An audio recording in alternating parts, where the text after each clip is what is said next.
we're making a huge bet that we can deliver better meetings, that we can help people run meetings that are both highly accomplished and demonstrate their own excellence to their peers. Because I know that as a meeting attendee, if the facilitator of that meeting does a great job, it's one of the most impressive things that I experience in my professional life.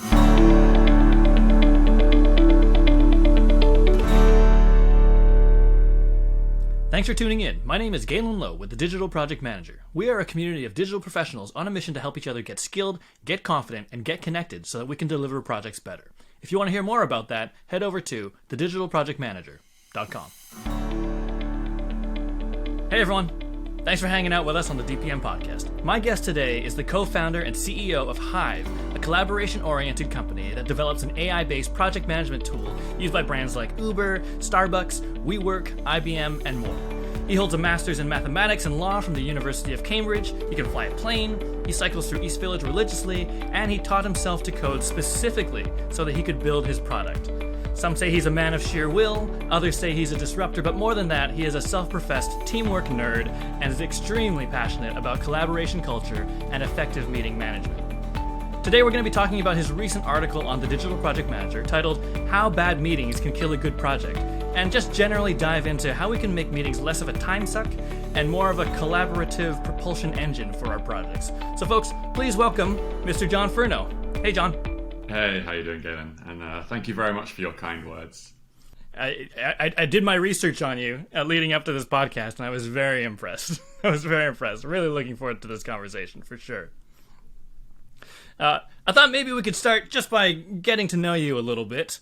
One thing that really caught my attention about you is that your path kind of took you from mathematics and law to somewhere along the way switching gears and teaching yourself code and starting a software company. And it seems like there's a sharp left turn in there somewhere. And I just wondered, what inspired you to make it your mission to help folks collaborate and deliver projects better instead of, a more traditional math or law path? Yeah, for sure. I think, it's absolutely a fair point. I think it's that I'm obsessed with human psychology and more specifically, how humans work together. I think it's an age-old question that sort of will never be solved. We can only get better and better at it. And for me personally, that took me I found law very interesting because law helps us resolve disputes between people, right? There's always two parties there. I found that super interesting. And then into consulting, I realized quickly that I was obsessed with how tools can help a team accomplish more together. At the most basic, if you think about those games you did at summer camp or something where you're trying to, build a bridge with paper and sticks, like I always found that interesting. And then through now to helping, organizations of 100,000 people, build that paper bridge with sticks together better across a large organization. I love that. Yeah. Paper bridges and sticks at scale. But I love that. It is one of those things that, we're never going to crack the nut on. We can always get better at. And I think that's the power of humans in general, just being able to collaborate and get something done that we couldn't get done on our own. So I think that's a great mission. And I'm seeing the tie-ins now. Speaking of human collaboration, we're in the middle of a pandemic and the state of the world is perhaps a bit suboptimal right now. But just wondering, is there anything in your life, personal or professional, that's just making things a bit more awesome, a bit of silver lining? There is. Continuing the nerd theme, I'm one of the people who watched the Queen's Gambit, and it got me interested in chess. Hadn't played since I was a little kid. I have to say it's wonderful. I think it gives me a relaxation and space away from the day. And I find something I found very interesting in my own journey. I think it's very good to keep your own mind healthy, is that taking on different hobbies or challenges encourages your brain to think in different ways. So when I'm flying, it makes you very, very sort of risk averse, safety conscious, all those good things. And for me, the newest thing that I'm teaching myself is how the game of chess can teach us to be a step ahead, especially in an environment which is, gently adversarial, right? You are competing against somebody else. And so it's really fun to think about how some of the horrendous blunders that I can make on the chessboard can help me avoid the same stuff in real life. So that's brought me great joy in the last couple of months. And actually, for our listeners, those are two great project manager hobbies, by the way. So flying a plane in terms of risk management and chess in terms of looking ahead, gentle adversarial sort of relationships. And are you playing? Are you playing against human opponents or AI or both? Human opponents, because as from before, it's the people side I find interesting, right? I'm not trying to be world's greatest chess player, but I find it fascinating to again gently compete with folks and see what people are good at spotting, where the holes are in the way we think, how strategies work better with maybe a weaker player versus a stronger player. Super, super interesting. I love that. That's so cool. Very cool. All right, I could probably talk at you about chess all day because I find it fascinating, even though I am not a great player myself. But maybe we can talk a little bit about this company that you've built, this organization. Maybe tell us a bit about Hive and the product that you create. What is Hive exactly? Yeah, for sure. To make it easier for people to get in the right zone straight away, think project management, right? Think it's been a category that's been around for a good period of time. That is certainly the family that we have sprung from, right? So think the ability to know what your colleagues are working on, what you need to work on, what the overall shape of your project plan is, and same for day to day. We believe that we're part of a new generation of which there's 2 or 3 platforms available today where what used to be a construction manager's huge project plan because they're building an oil tanker and they need that stuff, but the rest of us mere mortals do not. We believe that the world has changed such that tools can help you every day, not just because you're working on what might be perceived as a complex project. If you think about some of the techniques that some of your audience will be very familiar with around, PMO techniques or agile, those kinds of things, we're seeing the explosion of that in normal day to day. A very specific example would be it took a darn long time, but many marketing teams now copy that same agile methodology, right? And if you think about it, it's a discipline that suits it very well. I've always got too many things I could do. I've always got a list of ideas. Is it smarter to plan out 12 months of our marketing strategy? Or is there a pretty good argument that the world changes so fast around us that we're better off saying, here's the best option right now, and we're going to take a look fresh again at our backlog in 4 weeks' time and pick our favorite, rinse and repeat, and before you know it, you're very close to a tech agile approach. I love that. I've talked to so many marketing teams that are like kind of figuring out agile right now, but it's exactly as you say. It's staying up to speed on what the market is doing and iterating on those ideas and having that backlog, but having to prioritize it so that you're not just trying to do all the ideas at once and sort of executing on a year-long plan or a 3-year plan or something, to that extent. We could not be in a better time now to observe the fact that the 3-year marketing plans of 2020 weren't the right way to go at it. Do you know what I mean? And those organizations Absolutely. who are able, and we've seen it around us, right? We've seen some brands move very quickly, right? Adjust market positioning, go for market opportunities. Why? Because they had it culturally in their DNA that they could look afresh each time and not be stuck to, a 3-year commit. Absolutely. Not even just agile, but like agility, just this Yeah, nimbleness. 100%. I love that. Maybe we could talk a little bit about how Hive helps some of your customers deliver these projects and be nimble and help them sort of organize their ideas and collaborate. Yeah, 100%. So especially with the changing world, right? The world has gone asynchronous or synchronous, but certainly remote for a lot of organizations.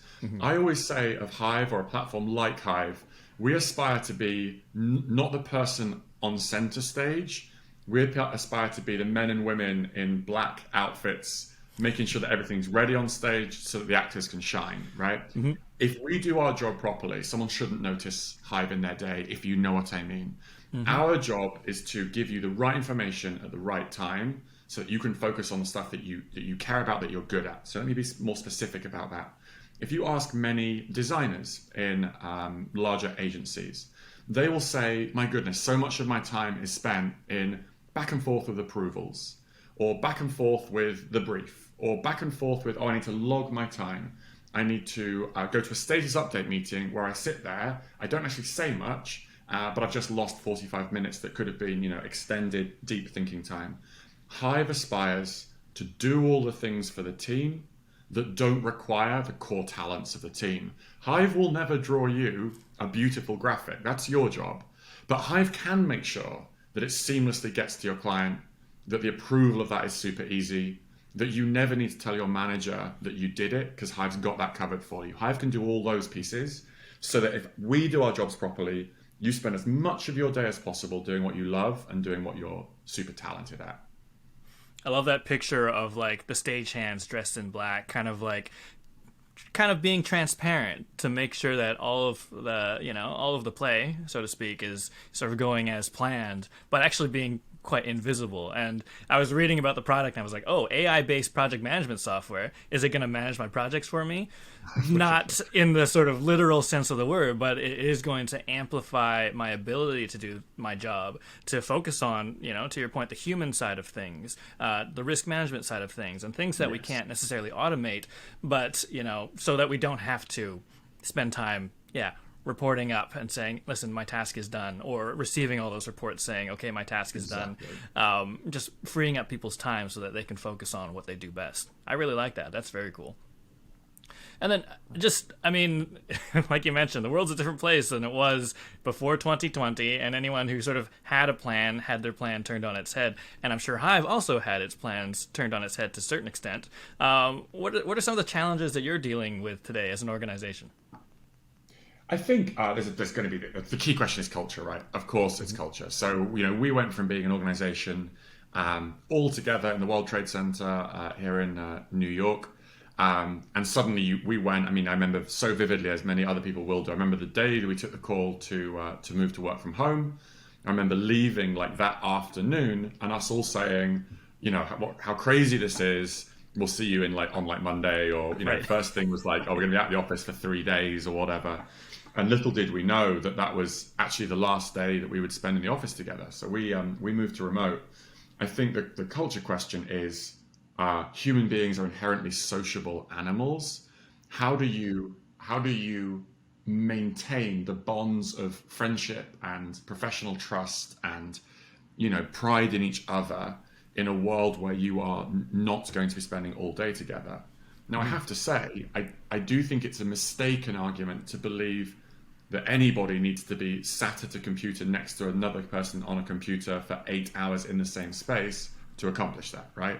If anything, it might be too much time together, you know what I mean? But I think what we're looking for, which is what any sensible organization is looking for, is what's that halfway ground? How do we maintain bonds of professional friendship and communication in a world where we're not together at 9:15 on a Monday morning in around a water cooler? For sure. And has there been anything that really works or has been working for your teams? Well, we're going bowling on Thursday, which is pretty exciting. Ooh. So that's the return of the old school stuff. We have some rituals that matter to us. So 2 examples of rituals that are important to our culture. First one, I was taught by a man called David Politis, runs a wonderful company called Better Cloud. And that is, they call them user manuals. So when anybody joins our organization, there's a set of about 10, 11 questions. If anyone's curious, they can see it on my, I posted on my LinkedIn. About 10 or 11 questions. That's quite funny. It treats you like a machine. And as a machine, how do we operate you most successfully? So the questions are things like, when you receive feedback, how do you prefer to do that? If someone needs to ask you to do something, what's the way that you like to be asked? Do you like, more noise or less, all these sorts of things? And that's super helpful in calibrating how to get the best from somebody, how to avoid stepping on someone's toes, because there's also questions like, what have you found frustrating in prior work environments? And it's super, super helpful. So that allows us to be sensitive to each individual person's makeup, and everybody's is built slightly differently. And the second one that we personally do at Hive, we have a thing called Happy Hive on a Friday, where whole company joins on Zoom, and super simple, super quick format. The rules are, you have to say, you're only allowed to pick one person. You have to pick one person and say one helpful thing that they did for you during the week. Ooh, so if you cool. think about what that sort of manifests as, that means that people spend 20 minutes on a Friday just hearing a series of things that somebody else accomplished, where that person isn't blowing their own trumpet, they're blowing somebody else's. So it's a very nice feeling together. If you think about another, the reason why I think this is quite a clever format is it's also our company status update meeting, huh? Because if you think about it, if someone's listing out the things that someone else has done for them, by definition, the most interesting and impactful things from the week are going to be shared. So it's kind of like a 3-in-1, you know? That's very cool. I love that. That's very cool. And I mean, coming back to the sort of user manual thing, one thing, we are so guilty sometimes as organizations of just assuming that everybody is going to like fit into a mold or work the same way. And what I love about Hive's philosophy is that it recognizes that everybody works a little differently. And it's baked into your product and the way that you approach some of these challenges. Yeah, we're grateful to one of our early investors, a man called Scott Owen from Rembrandt Venture Partners. When we first spoke to him, he said it's going to be very difficult to accomplish this at scale because people work so differently. And just as you said, Galen, like I would say almost the first decision we made was that folks would be able to use Hive in radically different ways on the same team, and that would be okay. If I give you the simplest example of something that brought me great joy in the early days, we made this bet. We bet that one of the reasons why tools that people are very familiar with, like take Trello, for example. Trello, very, very popular with folks. And my bet was, I think it's the way it looks and feels, right? I think that's a big part of why it works for people. But then you ask somebody else and they're, Microsoft Project, absolute aficionado. And I thought to myself, but those guys often work on the same team, right? Imagine a team, multidisciplinary team. I've got a project manager, I've got a designer, I've got an engineer, I've got a marketing person. These folk are working the same project. So what tool are we going to use? Do you know what I mean? Like, because humans are different. So that was one of the first bets we made at Hive, was that you could view your project data in whatever layout was most natural to you. And I wasn't sure if this was a good idea or not, whether this was real or not. And yet now, when we introduce a new team to Hive, there's a very specific thing that we often do in our first meeting, which is when we first show to a group of people, we show the different layouts. And, people are like, I don't know where they're going with this. And then we say, okay, around this room, put your hand up or indicate, go around the room, which one do you like best? Never in all my time of doing Hive, 5 years, have I ever had a situation where you don't get like 4 different answers from the group. As in, it reminds you of the fact that these people have seen exactly the same options. And yet due to their individualness and their different, the way their brain functions, what they've seen before, they just prefer different things. And I think that philosophy is important in many aspects of teamwork, that you should never think to yourself, we're all trying to be the same, or what's the right way to do this for everybody. No, you recognize the fact that humans as machines and people are wildly different from each other, and you must keep that front of mind to be successful. I love that. I love that bet. I love that philosophy, and I love that sort of practice of just putting it up in front of people and just pulse checking every now and again. Have we become homogenous robots yet? Nope. Probably never will. Yes, exactly. I'm wondering if there's any top secret things on your product roadmap, knowing that, your plans, things shifted, right? And to your point, things shifted remotely, and some would argue things shifted in Hive's favor in the sense that everyone suddenly needs a different way to collaborate remotely. Sure. There's people working from home who just weren't used to working from home before. We're relying on SaaS tools a lot. Has there been anything that's been added to the product roadmap that you just genuinely were not planning in 2019, or any sort of fun tidbits that you can share? 100%, and it's a perfect segue into the article that we wrote. I had been blind to how important the meeting is in terms of successful project management, and I think the reason why it became so blindingly clear is somehow a bad Zoom is somehow even worse than a bad in person. So if you're in a meeting that is unsuccessful and it's on Zoom, man, that's obvious. And so very, very quickly, we were like, hang on, this is an absolutely core paradigm to anybody working in a small or large organization. How are they running these meetings? Zoom fatigue, people not wanting to be on Zoom all day long, the loss of the ability to sort of tap someone on the shoulder or bump into somebody physically means that meetings have become a different beast. And so your question was, what's changed about our product roadmap? We're making a huge bet that we can deliver better meetings, that we can help people run meetings that are both highly accomplished and demonstrate their own excellence to their peers. because I know that as a meeting attendee, if the facilitator of that meeting does a great job, it's one of the most impressive things that I experience in my professional life. I'm like, darn, that was good. God, that was tight. Like, you used every person like a conductor of an orchestra, you know?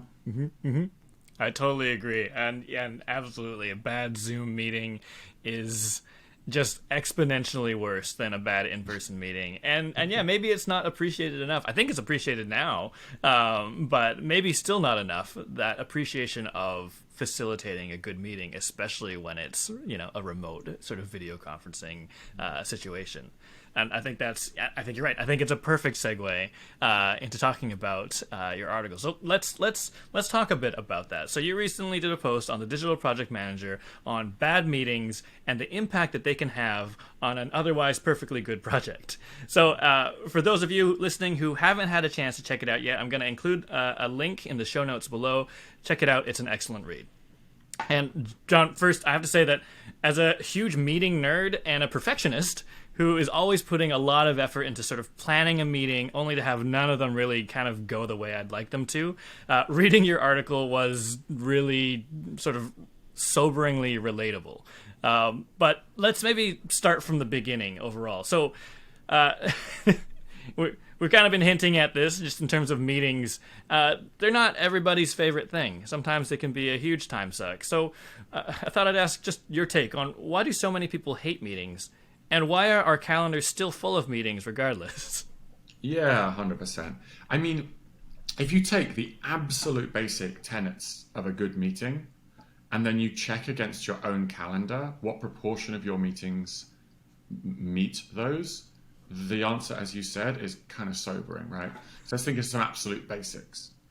If the meeting can only go ahead if you're there, you should be included. And if not, you should not. I mean, geez, that's 50% of meetings, right? You're there, you just didn't need to be, right? You could have been sent the output from the meeting. It could have been done async, that kind of stuff. Second one, my absolute favorite, is the meeting with no purpose. Love that type of meeting. You all show up, you sort of vaguely talk about things that have been on your mind a bit, and then you sort of sign off. And for some people, that might be a nice way to catch up. But for a lot of other people, they feel kind of robbed of their time. Like, I was actually doing something that I was really proud of. I was working hard, and you've dragged me into this situation I kind of can't escape from. And the third one for me of the absolute pillars of good meetings. So first is, attendees. Second is purpose. And the third one is, did something about the world change because we had this meeting? That's the other sort of like real test for me. And at a basic level, of course, that's next steps that are actually that actually do something. But it's also, it can be quite shocking as well that you can go to a meeting where the attendees are good, the purpose when we set out was perfectly sensible, and yet somehow during the meeting, we never got to a next step. So we've made ourselves feel good, we've talked through a problem, but if the world's not going to be different after the meeting from before the meeting, we've got to be tough on ourselves and say it didn't need to happen. And so that's the cadence that we're trying to help with. That's the things that we believe are doable. And to tie back to your original question, why do people hate meetings? Because they know that one of those three things fails, and therefore it was a waste of their time. 100%. I really like that. Yeah, meetings with impact, with purpose. I wonder if you might be able to tell us about the worst meeting that you've ever been in. Oh, it's clearly seared into my memory. It was a governmental organization filled with very, very smart people working on a very, very important project that was providing aid overseas. And it's recurring. Recurring meetings are always the worst. The worst meeting crimes always happen in a recurring meeting. Because these things are sort of immortal, right? They just roll around, they come back, you can't kill the darn thing, it's always there. And this meeting basically was where we would take every single person from the whole program, we'd sit in a room together, we'd walk down an Excel spreadsheet of line items of things that hadn't been done, we would confirm that they hadn't been done, and then we'd leave the room so as to do exactly the same exercise the following week. And it was, I couldn't stand it. I was like, think about that. We shouldn't all be here. because my stuff's done. So I don't need to sit here and listen to the fact that other people's stuff isn't done. So the attendees was wrong. What was the purpose of that meeting? Because the purpose of that meeting was to unblock items in the project. Mm-hmm. You can't do that by asking how things are going the whole way down. You've got to find the blocked things and talk about how to unblock them. And then in the last piece, in terms of next steps, oh, hell no, next steps. No, once we've had a good chat about the fact that everything's blocked, it's off to lunch. So yeah, it was horrendous. And then that list keeps getting longer and longer because things aren't getting done. Exactly. Now we've got 79 line items, and then somebody says, should we just archive off the top 40? And of course, somewhere in the 40 is a horrible risk that then manifests. Right. Yeah. Such a comedic scenario, really, when you tell it like that. And yet, you're right. So many of our recurring meetings are exactly that. I really like that. And I think maybe that's a really good segue into just the thesis of your article. So in the article, you've put forward your formula for project success. So I wondered, could you give our listeners just a quick overview of your sort of 3-step formula and like how this came to be? Yeah, for sure. So a lot of your project management folks will be familiar or taught at some point in the past about the kind of plan, do, review cycle. That's very, very core to successful project management overall. And I think there's quite a neat connection that a meeting should be seen as a mini project. And if a meeting should be seen as a mini project, then we need to plan, do, and review, right? So if you think about it like that, that for me really helps me. We're all busy. We've got 1,000 things going on. I like to have simple mental models that allow me to check whether I've done everything when I'm running around. So for a meeting, the plan, do, review, pre, during, and post. So for pre-meeting, 2 key things. You can mess up everything else, but if you get the agenda right and you get the attendee list right, you're going to be doing better than 75% of people who are running that meeting. And of course, the attendee list, we're going for smaller if possible to make great use of people's time. Mm-hmm. And on the agenda, ensuring that things are crisp, clear, and that they have objectives for the outcome that you want from the meeting. I found it immeasurably useful. If you say at the upfront in sort of meeting, in sales, it's called the sort of upfront contract between you and the folks you're working with. If you say, hey, by the time that we leave this room today, we want to have, let's imagine it's an agreed top 3 priority list for marketing for Q1. It's such a helpful thing to allow your meeting attendees to help you facilitate. Because if one of your attendees is straying from that pathway, someone can say in a very polite, very calm way, hey, I think we need to make sure that we get to the top 3, things from marketing for Q1. It's a lovely guide to bring you back. So pre, agenda, and attendees. You get those 2 right, you're going to be in great shape. Then during, and this is what's a little bit newer, and this is how we think the world is going to change. So for me, in the both private and public sector organizations, large and small, capturing stuff in a meeting has either been sort of the most junior person is sat off to one side taking notes, or, in my view, way more common, most people aren't taking notes, but a couple of diligent people are quietly making notes on their notepad, right?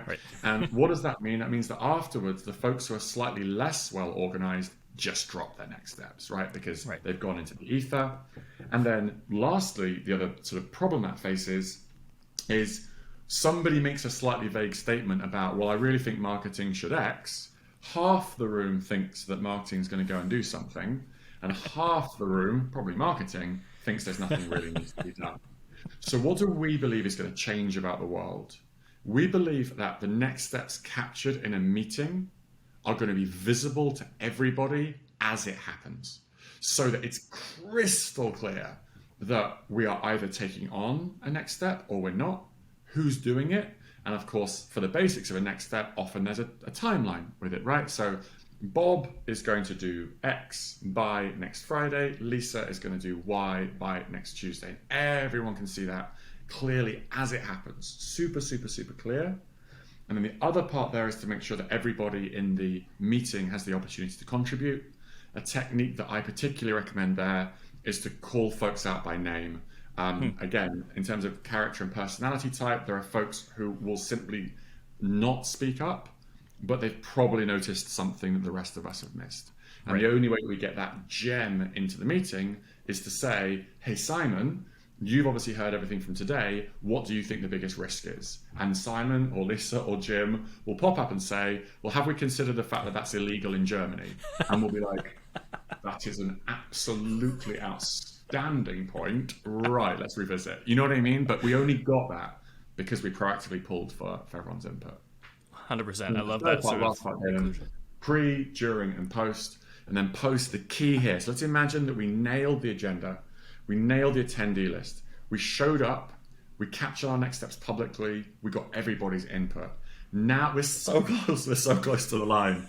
But unfortunately, if we stop there, we still faceplant having accomplished nothing. So the next piece is, how does everybody get those next steps to their own work lists? And how do we, as a facilitator or project manager, ensure they actually happen? So my argument is the problem that we wanted to go after is easy agenda, easy attendee list, easy to capture in the meeting, easy to get everyone's input, easy to share them afterwards, and easy to make sure that everyone's done what they said they would do. And that's the three pillars that we at Hive are trying to provide tech that makes it easier to do the best practice that you can do manually anyway. Does that make sense? It makes tons of sense. And I'm like, in my head, I'm thinking like, okay, yeah, like sometimes the barricade to all of that, even if we all have the best of intentions, what ends up happening is this sort of spaghetti mess of tools. And it's like in somebody's, notebook or Todoist or Evernote, or, you're putting it in Teams. There's a file in Teams with the minutes, but no one's finding it. It's not all in one place. Even if people wanted it, wanted to use all of these strategies for effective meetings, it sort of becomes, the Wild West in terms of tooling. But to bring it all together, which I think is sort of that vision of what Hive can help do, I think just streamlines that entire effort and sort of builds a culture around it. There's so much in there that I want to unpack. And I think my first point that I wanted to jump in at was just the pre-stage. So one of the things you talk about specifically in the article is kickoff meetings. And I know my listeners and myself, like, we're obsessed with kickoff meetings, just getting a project started off on the right foot. And to your point, it is like the meeting that is a project in and of itself. But it's one of those meetings that like people just kind of think of as like a box you have to tick. You kind of show up and information is going to get pushed at you. But coming back to this sort of upfront contract, yes, having an agenda, all fine and good, getting the right people there, all fine and good. But how do you set that expectation that everybody's going to have to do something in this meeting? It's not like a sit and listen meeting. I've been in a situation where I've crafted some of the best agendas like an agenda that I think is excellent. And then I get to the meeting and nobody's read it because like everyone just got the invite. They said yes. They're like 11 o'clock. Sure, I'm just going to show up. They weren't even expecting an agenda. 100%. How do you get people to participate or expect to participate? There's two techniques I've had there. So I think one has to be careful about trying to create things in a group. If we read human psychology carefully and we look at the studies that have been done by many talented researchers, groups tend to perform more slowly than individuals on their own. One of my favorite sort of proof points to this is I talked about the building bridges and towers in sort of summer camp earlier, and just very quickly they did a research. They tried different types of groups of people to see who could build the tallest tower or make the strongest bridge, and they tried like scientists, engineers, teachers, EMTs, various groups of people.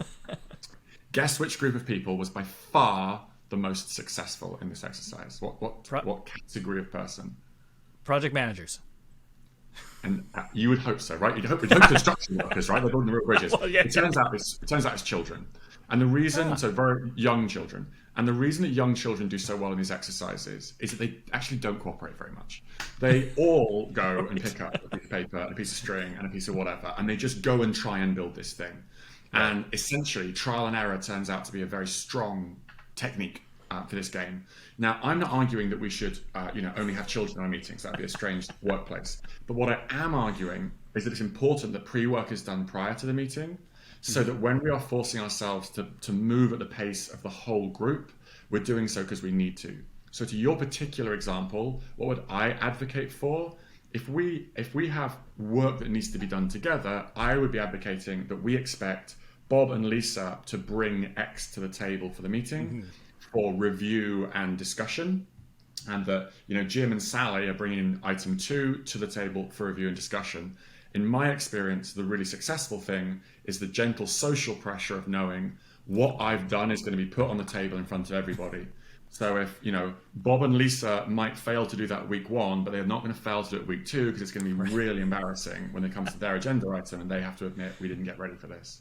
So my advice would be exactly the same as that plan, do, review cycle, that the inputs to the meeting are critical. And sometimes those inputs are going to be very meaningful and need to be done. And as a facilitator, if I am using some sort of tool to see if we're ready for the meeting, I'm going to know prior, and I'm going to ping Bob or Lisa and say, hey guys, it's going to be really embarrassing tomorrow morning. I think you need to pull your finger out and get ready, I really like that gentle pressure. Absolutely. And that's the thing about meetings, is there is this social pressure inherently in a meeting, period, that you can leverage. And it's not just a, hey, everybody, get ready to, be ready to participate. It's actually like you are expected to bring this thing. And then to your point, even if it doesn't happen in that first meeting, well, the next time it probably will. Yes. And it's strange. People like that, right? In our days are so chaotic and full of, information overload, that for someone to say to me, for this meeting, the one thing you need to do is give us your top 3, projects for this year. Great. Now I know that I've prepped for the meeting. I know it's black and white. I know where I'm at, and I arrive, I've done it, and I feel comfortable. As opposed to I'm showing up, not quite sure what's expected of me or what's going to happen in the meeting. Absolutely. No, I really like that. And then I think that kind of brings us to the next stage, sort of like the in-meeting. One of the things you talk about is sort of this collaborative meeting note-taking.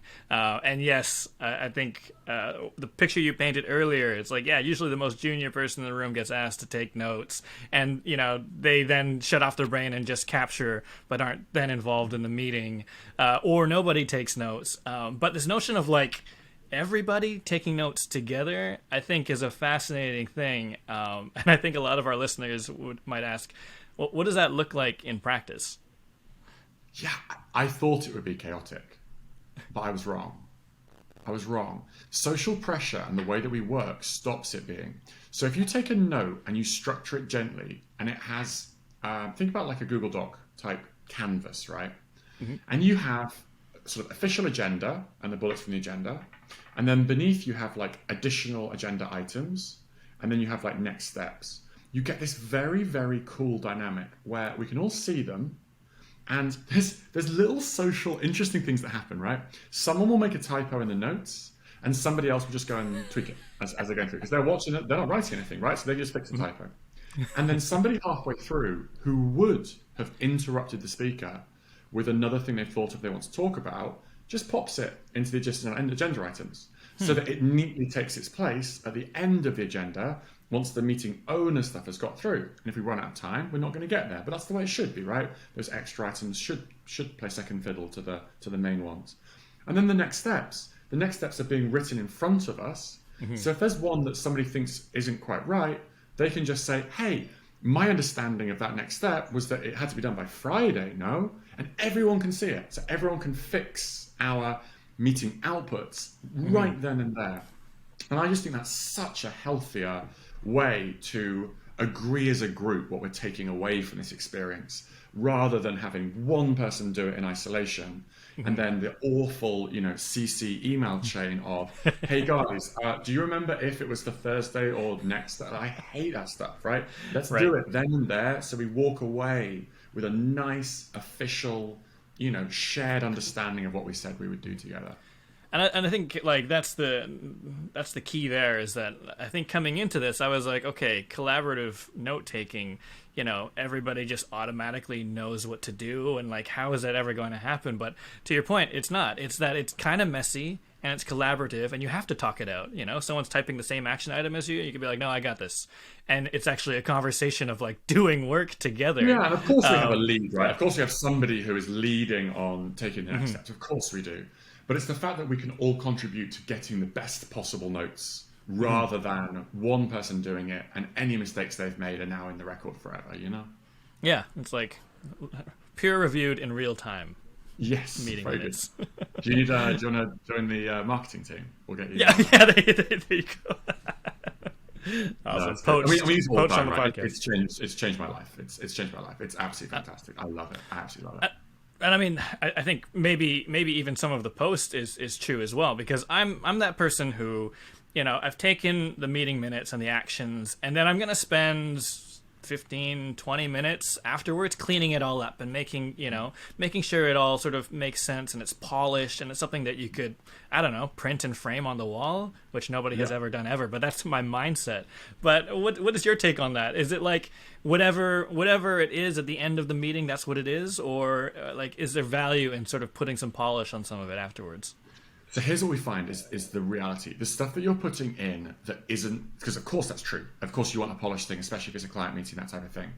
So we, in our early sort of betas, alphas, people trying this, what we found was the stuff that they didn't want to send out was actually stuff that they never wanted to send out, but they didn't want to forget was true. So you're in a client meeting and you suddenly remember that X deliverable, crap, we've forgotten it off the darn list. I must write that down somewhere. I'm typing right now. What do I do, right?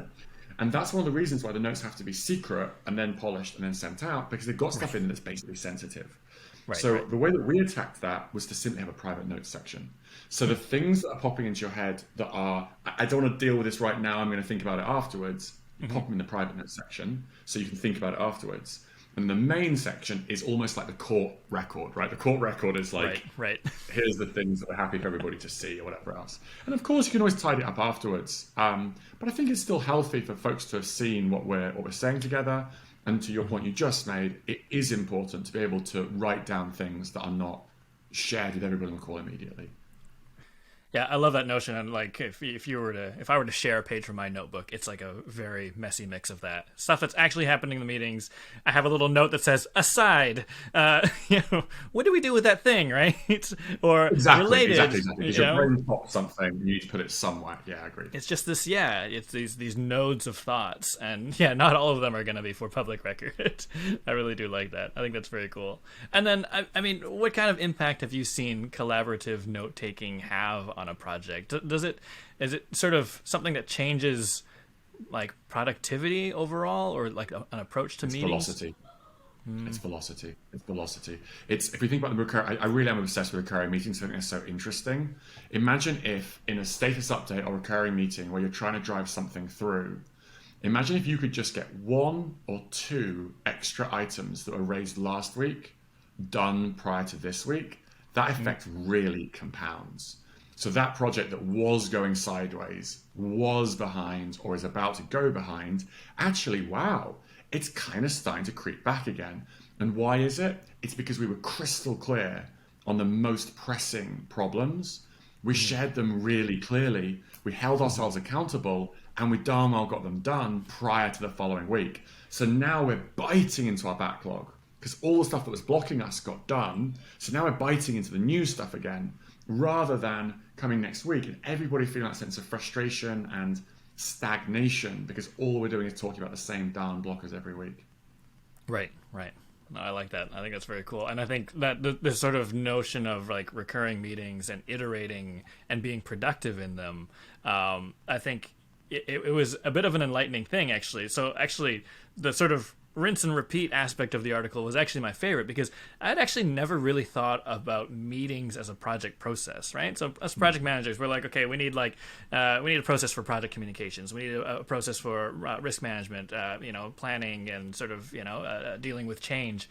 But meetings is probably that thing. It's one of those like hybrid soft and hard skill things where we just kind of assume that it's going to be fine, or that somebody's going to be good enough at doing it, or we'll get better at it over time, but we don't really design it. But it struck me that you were somebody who kind of approached meetings as something to design. Yes, treating a meeting like a project and needing to kind of craft how that works. And I think it's great. Why shouldn't it be? But then I got to thinking, I'm like, okay, well, where does one start? Like when building a framework for meetings and meeting notes and traceable actions, is it something that sort of starts as a personal style as a manager or somebody facilitating meetings, or is it something that, like, especially at Hive, is it something that you sort of deliberately design and go, okay, we need a meeting framework before we even start this project?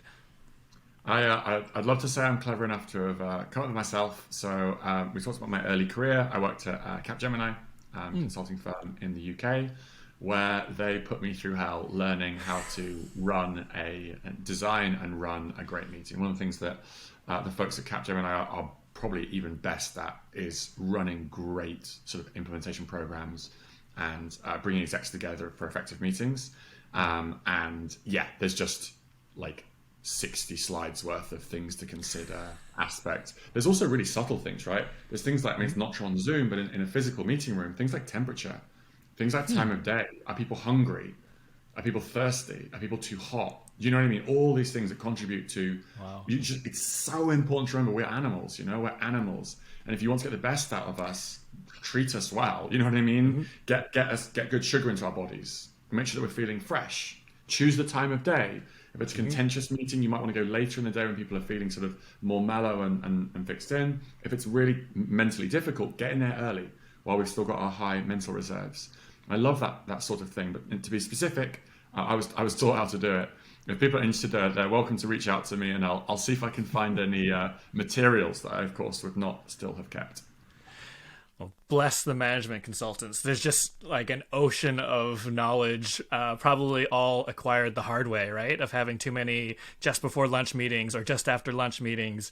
And I think the old way of looking at it would have been, well, you're being overly considerate, like the old way was just like, okay, suck it up. Everyone, has to be in this meeting and be effective. But then, especially when exactly what you said, right? You're a consultant working with a client, but not just a client, the executive team of the client organization. Things have to go right.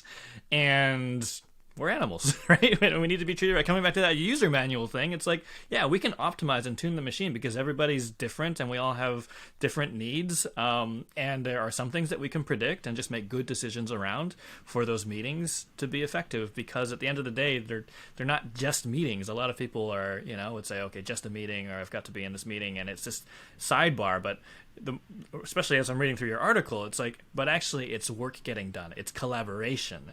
It's not necessarily just being in a meeting and talking and then all the work happens outside of the meeting. It's actually being organized enough before the meeting, executing the meeting very effectively so that work is getting done and things are clear, and then just being clear about what actually has to get done afterwards before the next meeting, so that there's that sort of gentle, or maybe sometimes not so gentle, accountability to actually move the ball forward, which is kind of what it's all about. Exactly. And it's moving the ball forward. That's the perfect analogy, right? A great meeting carries that ball down the field. And that's the real test. Did you collectively get that darn ball 20 yards further down the field? And if yes, you succeed. And if no, like you said, have another crack, dust yourself off, try again the week after, and we'll find a better way to do it, That's a great thing about those iterations on it for sure. And I think there's also a cultural question in there as well. And actually the note I had here was just like, okay, it's a really interesting approach. And I feel like the things that we've been talking about, right? Like, so having that upfront contract and setting expectations that things are going to happen in the meeting, that you're going to have to do things in the meeting, and then you're going to have to do things after the meeting. And it seems to me like it might drive this culture of collaboration, because it's not like meetings that are useless and then working in isolation, which is, arguably more useful. It's like that is part of the collaboration. Or is it the other way around, where actually you need to establish this culture of collaboration before you can have meetings like this? What do you think? I think a well-run meeting will be more effective irrespective of whether your culture is already good or bad. I think a well-run meeting is just a work of beauty. I think in terms of collaboration, I still believe that if you look at US productivity studies from Bureau of Labor Statistics, we actually have made very few gains since about 1953, post-war. And I believe one of the reasons for that is actually collaboration causing too much interruption. So the belief that everything that's going on needs to be broadcast to everybody at all times, when somebody might be trying to really focus on something they're working on. So I personally believe that the sweet spot, or the game, the challenge in collaboration, is not how to get as many people into as many conversations as possible. That's chaos. I think the game is, how do we free up people to do deep work with all the information they need from the touch points when they need to collaborate. And I certainly believe, when I speak to our own team, there would be probably more people who would say, God, I appreciate the opportunity for deep work than people who said, I never feel like I know what's going on. Do you know what I mean? Yep, So we fair. have to create the space for folks to focus, you know? It's such a fine balance, but I think you hit the nail on the head. I mean, I've been in a lot of conversations recently where it's like, oh, but we want to be informed, and like someone's like, okay, well, let's figure out what meetings you need to go to so that you can get informed. But that's not the only way to do it. Not just like block your entire calendar and never get any deep work done. That's not going to solve the problem either. Yeah. Exactly. Awesome. John, listen, this perspective on good versus bad meetings and how it can impact project success, I think was so valuable. And the article, I just really enjoyed it. I think one of the things that really resonated with me is just this notion that like it's collaboration and it's not going to be tidy. Because I think going into it, I was like, okay, collaborative note taking and like upfront contracts, and it's got to be all tickety boo, right? You need like, everything in a straight line. But actually what makes it work is that dynamic, is that communication in the room, is sort of not these like very siloed roles in a meeting even, right? You're the note taker, you're the person who talks and presents, but we're all gonna like work on this thing together, and we're all gonna look at it together, and I'm gonna fix your typo, and that's okay, and we're actually collaborating on making decent looking meeting minutes and getting work done at the same time. And that just kind of like it changed it for me, because I was like, oh yeah, it doesn't have to be really polished. Because collaboration isn't. It's about moving the ball forward. Yes, 100%. I wondered, just to kind of cap off, I wonder if you could shed some advice. What would you recommend that somebody do to start getting their calendar organized so that they're going to those useful meetings? We started out talking about meetings that you have to be in, meetings with a purpose, meetings that are going to have impact. And how does someone in sort of in any position or at any level start to kind of clean up their calendar based on that criteria? 100%. So two ways to look at it. If you're the attendee, I think it is wholly acceptable, if you do it in the right frame of mind, to say, hey, I feel like I would love to focus on Tuesdays really hard. Do you mind if I excuse myself from the X meeting? I feel like I get really good updates from you on a Friday. That's sufficient for me. And I want to accomplish this, this, and this for you this week. I think that's an underused kind of technique just to get out done thing, right? If you don't need to be there, get out of there and do something more useful. And then if I'm running the meeting, just audit the stuff from your week, look at your agendas, look at your attendee lists, and go pruning. Do you know what I mean? Make sure that you have outcome-focused agenda for each of your meetings. Make sure that you don't have sort of legacy attendees on there. The team that used to be core to the project, but they're not really there anymore, but they like to come along because, and I really do believe that whenever we do that in our organization, I would say it's very unusual that we can't get rid of 20% of either someone's meetings or the meeting that somebody, the meeting that someone creates and runs. Always you can do it. And you'll get that time back, and you can use that time, just as we said at the very beginning, to work on stuff that you're really talented at, that you really enjoy. That's a better way to spend your time than stuck in an administrative meeting. I love that. Awesome. John, listen, this is a really good conversation. Thanks for coming on the show. I learned a lot from the article. For our listeners, if you haven't checked it out yet, please do.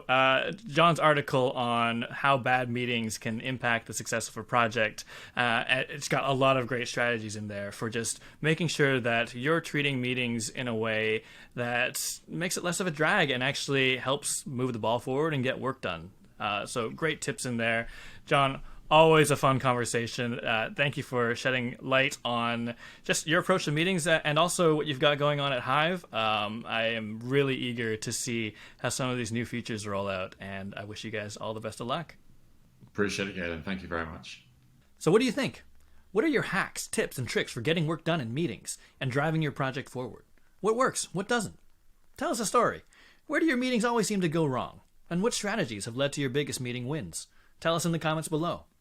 And if you want to learn more and get ahead in your work, come and join our tribe with DPM membership. Head over to thedigitalprojectmanager.com/membership to get access to our experts forum, our mastermind mentorship groups, workshops, live mentorship sessions, Ask Me Anything sessions with a variety of experts, ebooks, templates, and more. And if you like what you heard today, please subscribe and stay in touch on thedigitalprojectmanager.com. Until next time, thanks for listening.